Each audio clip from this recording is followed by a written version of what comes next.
Welcome back from the break, and it's good to know you have joined us again on the program. Good morning, Abuja, and it is coming to you from the Unity Station, NTA Channel 5, Abuja. Now, indiscipline is a cancer that is eating the fabrics of educational system. The only thing we can do for our children in school is to instill self-discipline inside of them from the family level as well as the educational environment. This morning, we will be extracting the effects of indiscipline in our school. And this morning, I've been joined with an educationist who is also an administrator from Kemford Academy. Help me welcome Philip Emmanuel to the program this morning. Mr. Philip, you're welcome to the program. All right, okay. You know, when we say indiscipline, it is an affliction, it is a plague. I want to talk about the effects of indiscipline in our school. Now, let's start by telling us what indiscipline is all about. So simply put, indiscipline is a very important thing in the society because a society that is indisciplined or have people that are indisciplined will have a chaos society. And then indiscipline is simply failure to adhere to rules and regulations set down by authorities. So when a child or an individual fails to adhere to set rules and regulations, that is an act of indiscipline. Wow. What a simple and logic definition. It's all right. Now, when you say failure to adhere to set rules, I know that there are causes. So take us through the causes of indiscipline. Yeah, there are so many causes. Okay. Ranging from parental failures and also environmental factors, okay, even peer influences. Yes. So, some parents usually don't like the responsibility of taking care of their children. They push it out to the society, especially in the educational sector, in the school. They relegate the assignment they need to have done at home to the school. And they have forgotten that the home is the first point of socialization for the child. So if they fail in the home, it means that the teachers or the educators in the school will do little or less to be able to bring that child back. So parents have a very important role. So if parents carry out their responsibility as it's supposed, in the sense that the way the child talks, the way he relates to people, the way he greets elders, and the way he eats, when he gets that upbringing from the home and takes it into the society will just do little or less to augment what the parents have already done at home. But when there's a neglect at home, then the child will go into society and do what he pleases. Okay, you are, as an educationist, you are I don't want to say you are shifting it back to the society, but it is believed that whenever we get it right from the family level, we have a little or nothing to do at a larger society. Now that we are here and we are educating the populace, talk to us the role that parents can bring up to ensure and to instill discipline in their children from the family level. It's okay. The parents, just like I said earlier, is the first point of socialization for a child. So the parents will need to collaborate, okay, with the school, because I've seen cases where you give a child maybe school work to do, some work, and then the parent will call and say, what is it? I have paid for my child to be educated. Why are you pushing the responsibility back to me? So you can see that there is already in such cases, how do you handle so? Because what you are referring to is practical, is everywhere. I have paid, you are asking me to do their homework. What is your job? How do you handle such cases? Yes, what we usually tell parents is that this is a collaborative effort. Okay. It is not an individual thing. It is not the school that does all the work. The parents need to put in their own effort, even in their little schedule that they have. When they give, we usually tell them that is a collaborative effort. Yeah, it is. So the school will do, how many hours does a child spend in the school? From 8 o'clock to maybe probably 2, 3, they are back home.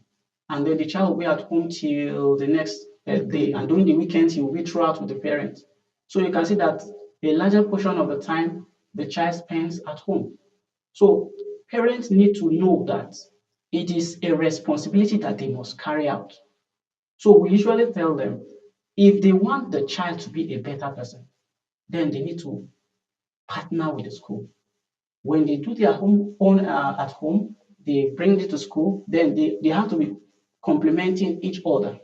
As the parent does theirs, the school also does theirs. So when they give a home form, your work is not even to do it for them, it's to guide them, Guide them. to really know if what was taught in school, the child have actually gotten it inside of him. Okay, that's a very good one. When you were responding, you added peer pressure. Yes. At times, some parents will instill good values, good morals, but when the students go out to mingle with others, like peer pressure that you say, how can we address that in school environment? Yes, I think the best way to address the issue of peer pressure is through setting up a guidance and counseling unit Okay. for the students, because every school that means well for its students will actually set up such unit. And when you begin to discover such maladaptive behavior in the child, you quickly implore the aid of a guidance and counselor to sit one on one with that child and see how he can be able to correct such things, because it can be corrected. Okay. And if it is left unattended to, it will become something else tomorrow, and the child will become a nuisance to the society. Okay. So I think this establishment of a guidance and counseling unit in schools is the way out. Okay. Well, with your own suggestion, when you were defining what indiscipline is all about, you talked about an individual as well. Now, let's shift away from school environment and talk about individual. What do you think can be strategies, lay down strategies to help self-discipline?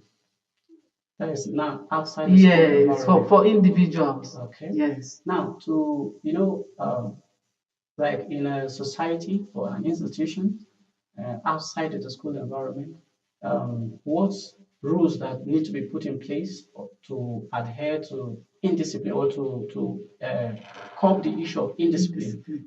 is to set up some rules, Okay. rules and regulations, and not just setting them up, but ensure that they are being Implemented. Because we have discovered that these are some of the things that have become problematic to the society, in such a way that somebody will put policies, good policies that can change the tides of time, but yet in the process of implementation is very poor and nothing is done about it. So I will set out these rules. There should be a mechanism to monitor how these rules are implemented and ensure that individuals in the environment or in the society must adhere to those rules. And there should be a penalty, there should be something attached for those who fail to obey. Okay, this is now bringing me to the issue of penalty in the school environment. What do you think? What are the lay down penalty that should be set in school environment to help children out of cases of indiscipline? You see, some of the lay down cases or steps that school need to embark upon to curb the issue of indiscipline in students is by punishment. Okay. And by punishment, I don't really mean to the kind of punishment that you give to a child and it be as if you have something against that child. In as much as you are trying to correct that child, you should also let that child know that you care about him. Yes, you correct in love. Yes, you can use the carrot and stick mechanism approach to do that. So even as you are correcting that child, you should let the child know why he's doing that thing you are telling him to do, why he's carrying out that punishment that he's carrying on. Let him know that, and why he shouldn't be doing that. That the punishment is not to make him lesser, but instead to correct and inculcate in him a good moral habit. Talking about correcting children in school, there are cases of some parents, when you correct their children or their words in school, it does not go down well with them at all. They come back to school and they complain. I don't know what is happening to that. Oh, since you are from the school environment, I know you've been faced with some of the practical stories Sure. to tell us about that. Yes, I think we have had several cases on Okay, this, and sometimes a child is corrected by a teacher, and he goes home to report to the and parents. he will go and report that this is what the teacher did and this that, even both the one the teacher didn't do. And once the parents get that information, they hold it so tightly and take it seriously. And instead of them to call the school or to come to the school to inquire what actually happened, they start shouting, lamenting, what is That I this? know how to correct my I child. know, He is in school environment to learn. Hey, why are you putting this? But later on, we'll have to invite the parent. Okay. When the parent comes, we'll also go to the teacher and ask him what really happened.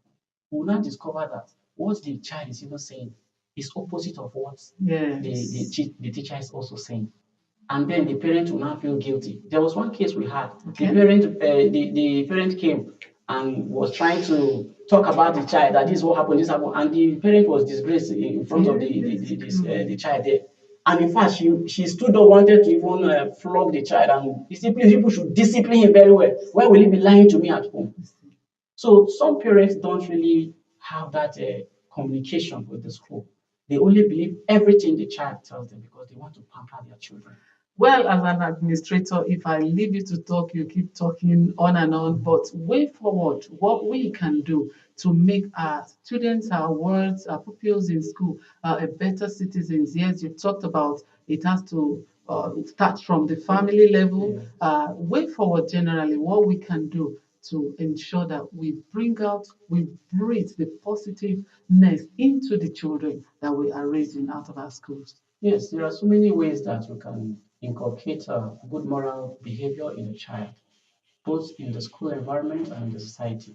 You see, like in the school environment, there are some tablets that parents can buy for children, educational tablet that will cut them away from the social media, where the only thing During inside school that hours. during school Right, hours, okay. so that once they are on that tablet, everything that is inside is educating, such that the child will have little desire to even be looking at other things outside, because such kind of thing will make the child to begin to lose focus. Yes. Because we have seen cases where children, in fact, they even create their Facebook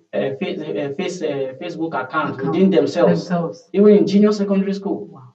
Communicating with them on Facebook. So And teachers need to neglecting their monitor own. these Yeah, children we need to closely. monitor closely. Wow. And this issue of parents giving phones to their children and bringing it At to the school tender age. at a tender age. You should have a rule. Yes, we have such rule. We don't in our school. We don't allow that. All right. You bring phone to school. We seize it. We seize it. Okay. And you don't ask for it again. Okay. Because you are aware. Once you enter the school, you are given the school rules and regulations. So you're already aware. Okay. So once you flout it, you are on your own. You face the penalty. You face the penalty. Wow. And then we take the phone and we will not return it back. Okay. And the parents cannot even come to ask for it. Wow. Because they have broken the rules and regulations. What we are trying to do is to make them to be disciplined. That is keeping to rules and regulations. Thank you so much for this wonderful time you have spent with us this morning. Personally, I've learned a lot. Instilling discipline into children, an individual, it is not a responsibility to be left for school environment alone. We appreciate your time with us on our program this morning. All right. Yes, we have been talking about the effects of indiscipline in our school, and the educationist with us, Mr. Phillips. Emmanuel has talked to us a lot.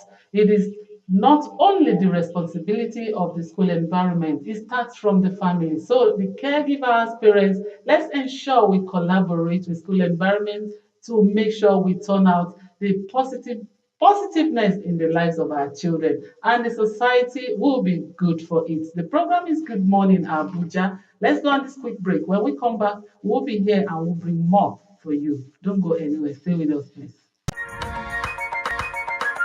Many thanks for being there, and we are still here on the program Good Morning Abuja, and it is showing only on the Unity Station NTA Channel 5.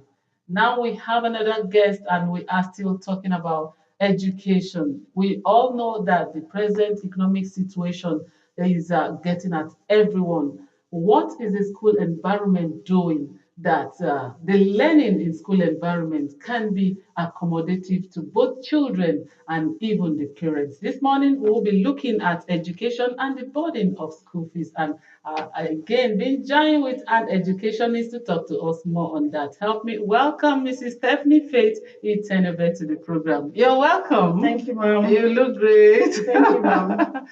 Okay. School environment is where we go to receive training before we can become a better citizens and contribute our quota to the development of our nation. And when the education is being deprived, the deficiency will be noticed. Now that we want to talk about education and the burden of school fees, recently school owners like your school, you cried out talking about what is happening. Yes. When you cried out, and we all know what is happening, what do you think should be the way forward? It's really been a hard one on parents, a Yes. very hard hit on parents, considering the fact that the incomes are not coming in, measuring the expenses being incurred by parents. School fees are going up. The upward review is not happening in 100%. It's happening in almost 300%. 300%. It's really crazy. So parents are really finding it difficult to return their children back to school. It's just been the grace of God and a lot of wisdom to see how we can, cut down here, cut down on activities, cut down on resources to see that we are able to accommodate these parents and their children. Some parents are even going as far as, keeping their children back at home because they can't afford to. And getting a private teacher. Getting a lesson teacher to come in the evening and work with the children, which of course can suit the maximum educational standard that is obtainable. When you talk about you cut down on things, it's a very wise decision to do at this point because it is a time that we're facing now, and we know that this time shall pass. So, as you cut down on things, do you see those things you're cutting down having effect on the children? Certainly, Okay. certainly. Like in those days, we have activities that help the children to enhance their cultural activities, enhance sports in children and all. But these days, we find a way to cut down on those activities. Instead of doing a very elaborate event, we cut it down to just not having the parents come in and celebrate with us, and then we just have only the children. And where we use papers, lots of papers to make crafts and work with the children. We are also reducing costs because the truth is the sources of these funds coming in are only on parents. Yes. And you can't keep doing the same thing and expecting different results. Results. If you want them to support you, they really desire to support you, but the funds are not coming in. The prices of things are going up. There are other responsibilities. They will tell you that, look, funds are not coming in. We desire to support this school, but we have to find a way to survive. Okay. And in finding ways to survive, um, this is a technological era. There are some things you can make children learn on their own. We know when a child is in the four walls of the classroom, they learn better. But in trying to adjust to the situation before we get out of it, because we all believe it's a temporary situation presently, do you now encourage children to learn things on their own crafts and any other educational materials, either online? Yes. Okay. The thing is, lately we are beginning to. There's a way hardship helps you to begin to create ideas, Yeah. and Nigerians are good with that. Yes, we are yeah. very good with innovations and bringing things that will make life much easier. We're very strong people in this part of the world, so we've been able to, harness the online resources, reducing the physical ones that are quite expensive and seeing that the children are still able to get at least not 100%, but something reasonable.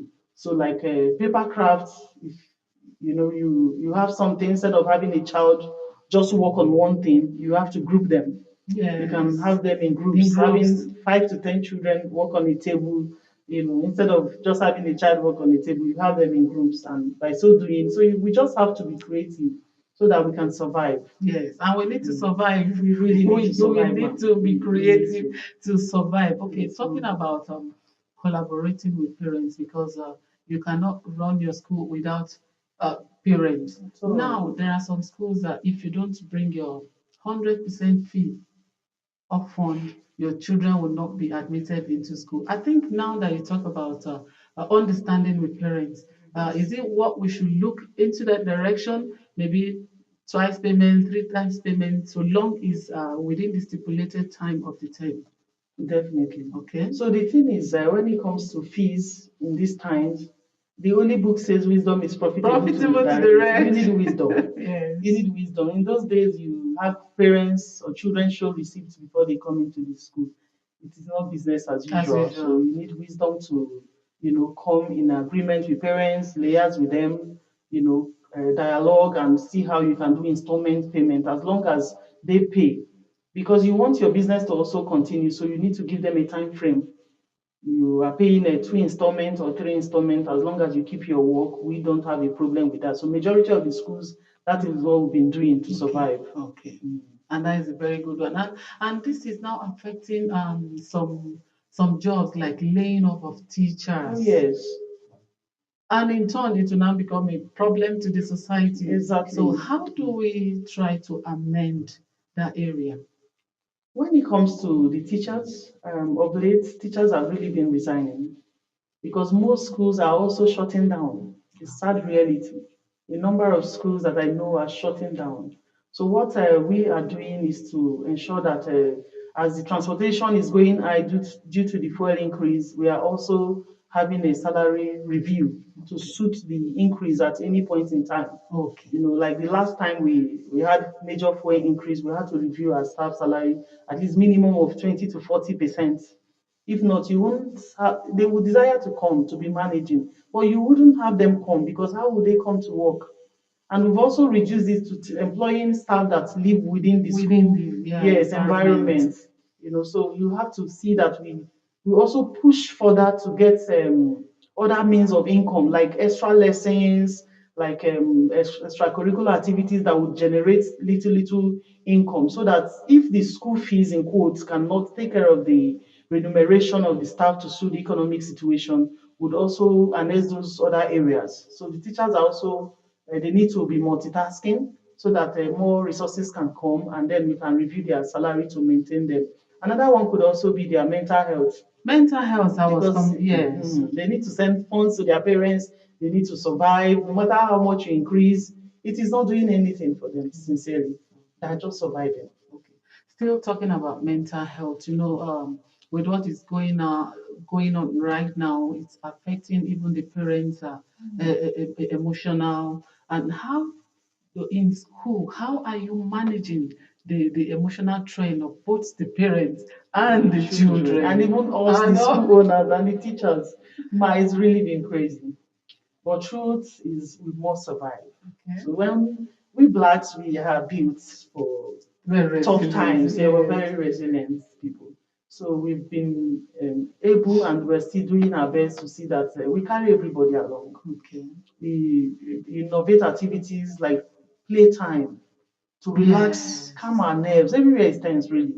So we try to calm our nerves, beginning from the children to the teachers. And you still achieve the education. Yeah, we still achieve it. Then working with parents, those ones they have 4 children, 5 children. Sometimes we're going as far as calling parents. Where do you need help? Wow. Where do you need help? Don't worry, don't pay for the last child. Or, bring the child to school. When you have, you pay. As long as the school is doing well to a level, you can be considerate, especially parents that you've had over the years. They've not been owing. And suddenly the pressure is obviously in them. You could see that this is not them. So you need to be reasonable to see that everybody is well carried along. This time will pass. This time will pass, like we said. Okay, going forward and in the way of you know, advising both the parents and even the teachers you work with, your staff under you, and other private schools owner. What do you think is a way out of this present situation? Because we've been talking about this is a temporary situation, this time will pass. In your own way, what do you think is the way out so that we can still maintain our educational standard? Way out must be considered naturally. Number one is you must learn to take a day at a time. Okay. You must, so your business don't close, so your children are not dropped out of school, so you don't lose your job. You must learn to take a day at a time. Take a day at a time. Take a deep breath. Take a deep breath. Take a break. Rethink. Sometimes rethink. Yes. And then number two, like before they say cut your coat according to your size. Very important. But now you cut your coat according to your material. So no longer your size. So if your material you can't suit your size, you make it, fitting to suit the material that you squeeze have. yourself. You squeeze yourself. So for the parents, you try to be calm, take a day at a time, negotiate with the school. It's not the time where you just keep quiet and they chase you from school fees, because there will be drive season when we have to chase children who have not paid It's school a fees. normal thing. It's a that you normal do. thing. So when they chase your child, don't get aggressive. Just come to school, speak to them, because we are all being affected. So everybody needs to find a way out. For teachers, they need to also understand with the school and also the parents. I've been advising teachers that I know to take extra jobs. Wow. Take teaching online, go for evening lesson, and then we are also cutting down on stress level. Yes. Stress level, a lot of work in teaching. You have to care for the children, you have to prepare your lessons. So we have most of those things taken care of on their behalf, like preparing the lesson or getting resources online, so they don't have to do so much, because the physical trauma, from this whole thing is there already. So it's coming down. Then parents too, supporting them, encouraging them to just learn to take it day at a time. Just learn to take it day at a time. Wow, you've said it all. What more do you want me to ask? We learn to take a day at a time. We appreciate you so much for your time with us on the program this morning. And as we collaborate with one another, the school environment, and even the parents, we know we will still maintain the standard of education and will breed these children positively. Thank you for coming. Thank you, ma'am. Yes, we've been talking about education and the burden of school fees, and Mrs. Stephanie Faith Itenebe has told us a lot and has advised us. Yes, it is a collaborative effort. The school owners, they are ready to collaborate with parents, and she has advised us, the parents, that we should take a day at a time. The program is Good Morning Abuja. Let's go on this quick break. When we come back, we'll have more for you. Stay with us, please. Welcome back from the break, and it's good to know you have rejoined us again. And now to road matters. And this morning we will be looking at dangerous driving. That is picking up when you see your driver driving in such a way that will not favor you and favor himself as well.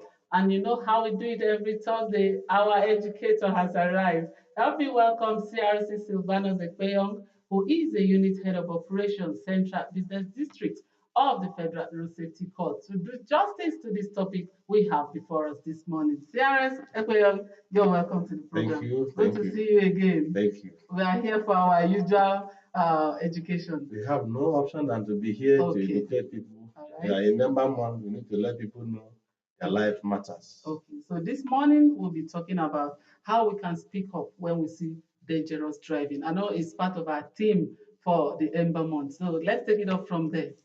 This year, Ember Month, the corps came out with a team that speak out against dangerous driving. Okay. And the crashes kill more passengers than drivers. Hmm. And if you look at dangerous driving, it's a major problem we are facing in Nigerian roads. And the drivers always in a haste, especially this Ember Month period, they're always in a haste to get to their destinations so that they want to make more money. And we forget about that. If a crash happen because of the negligence of a driver, will affect the passengers, other road users, and even the pedestrians on the road. So that's why we came out with these captions that crashes kill more passengers than drivers. So whatever action, whatever drivers things to do on the roads, you think that whatsoever you do does not affect you alone, it affects the occupants of the vehicles and other road users. Thank you very much for this. Your caption for December month is lovely. You have to speak up when you say the other time we talked about drivers' behavior on our roads, and today we are discussing on how we can speak up when we see dangerous driving. Now, how can the passenger be encouraged to speak up? At times, some passengers will be in the vehicle. If it's a long journey, they are sleeping. That was why I came here. We discussed about FRC mobile app. Okay. And I told you there's in the hub there's a place you can make reports on you can even tell the driver your speed you are going is high. You can report to the driver. You can also make this emergency call from the platform, from the hub, and you can reach out to any FRS information closer to you that you can caution the driver. And meanwhile, as a passenger, I'm inside the vehicle. And because no matter how long distance journey I'm going, my life matters. And the life of other road users and other occupants matters. Why wouldn't you speak out when you know that the driver is putting your life at risk? You have to let the driver know, no, you cannot risk my life. You cannot risk the life of other road users. You have to speak out when the driver is misbehaving on the road. The driver is drinking while driving, taking alcohol while driving. The driver is using phone while driving, texting. You see them trying to use their phone to text. How can you text while driving? Distracting yourself inside the vehicle. So as a passenger, your life matters. That's why we said when a crash happens, it kills more passengers than driver. For example, if a bus that carry 18 passengers, how many drivers are there inside that bus? One. Just one. If a crash happens, how many people goes? So 18, and only one driver. So it kills more passengers than drivers. So as the passengers, we have a role to play. You have to speak out and you have to caution our drivers. Please, our life is important. Don't kill us while on the road. Thank you so much. Talking about speaking up and to caution our drivers, this is a true life story. It happened to yours sincerely myself. The driver was moving and was calling as well, using one hand on the steering, using another one. It's very wrong. I tried to correct this driver. It became a problem that we had to stop on our way. I know it is the situation is not peculiar to me alone. It is happening. So how can we heighten our level of awareness so that the passenger will not be intimidated no matter what to speak up? That is why this year Ember Month campaign, we are deviating from going to sitting down in a motor park, Yes. talking to only the driver unions, the NURTW, the unions, and also talking to maybe few drivers, maybe few passengers. Now we are taking the campaign out of the motor park. We are going to do a road show. Okay. We are doing a motor cake, stopping at each of the point that you see drivers drive and stop, carry passengers, maybe they rest before they proceed. We have access to talk to the passengers that yes, you have a right to speak out when the driver is doing wrong behavior on the road because your life matters. And also, we also let them know you go to the app. That's why FRS came out with this app. Report such a driver. Once you report it, the call center immediately will inform the nearby command closer there and will give the detail of the vehicle. The vehicle will be tracked down. Or apart from that, you can also be patiently after talking to the driver. When you get to a police checkpoint, because we have collaboration with other sister agencies, you have an army checkpoint, you have police checkpoint, you can stop there. You want to use yourself, then report the driver to the police or the military on the road. Then they will never allow such vehicle to go because we have this collaboration with other sister agencies so that we can curtail the rate of crashes on Nigerian roads. That's a very good one. And we still want you to use this platform again to remind people to install your app. Yes. Yes. Oh, you need to, like I said, the app is free, free of charge. Just go to the Google Play Store, download the app, and use it. You have so many advantages that you can get from that app. Okay. All right. Recently, we have observed that carrying two passengers in front has become a norm in the FCT. If you try to talk to the driver, they will tell you that the cost of fuel, because we are not leaving the work for you alone. We, on our part, we are helping out in the campaign because securing our lives is everybody's business. Now it has become a norm in the Federal Capital Territory. Again, how I know you cannot be everywhere at all times, but how can we deepen our awareness to ensure that our lives is paramount first than taking overload, filling up our cars because we want to make the money. You see, when people are talking about the economy aspect of the country, you look at if I'm carrying more two passengers in front, the vehicle are meant to carry just one passenger in front. That is where the manufacture the vehicle. I'm carrying two. You are adding more problem to your economy. How much did the person pay to you? The person who paid you, let's say maybe you carry from Nyanya up to the city center. The person who paid you how much? Maybe 500 or 1,000 naira, as the case may be.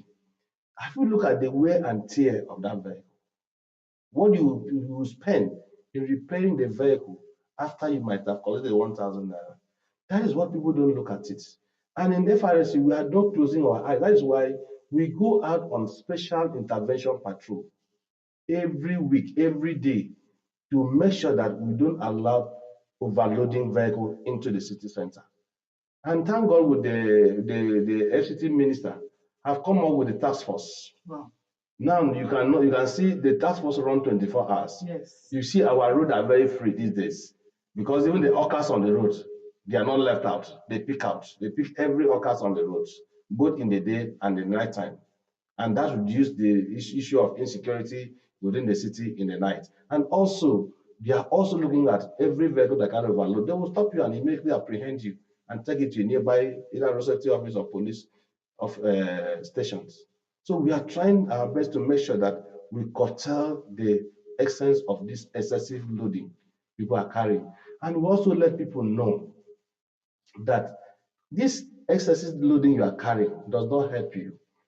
The more number of load you carry, they will give your engine more, you use more tax.